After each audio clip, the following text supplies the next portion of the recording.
बहिनी कुलानी मकौड़ी हो, अरे बहिनी कुलानी मकौड़ी हो। अरे हमारे दुआरे कनिमिया के पेड़वा, अरे बहिनी कुलानी मकौड़ी हो, अरे बहिनी कुलानी मकौड़ी हो।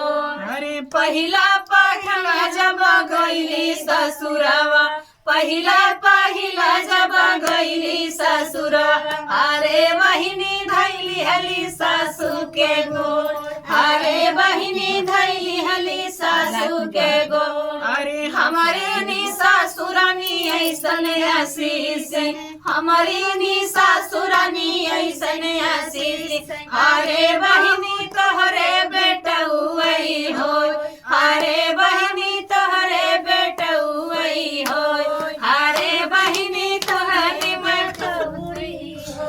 अरे दूसरी पठौनी जब गईली ससुरवा, दूसरी पठौनी जब गईली ससुरवा, अरे बहिनी धैली हली जेठनी के गोड़, अरे बहिनी धैली हली जेठनी के गोड़। अरे हमारी जेठान रानी ऐसन आशीष, हमारी जेठान रानी ऐसन आशीष, अरे बहिनी कानी बिटिया वही हो, अरे बहिनी कानी बिटिया वही हो, अरे बहिनी कुलानी मकौड़ी हो।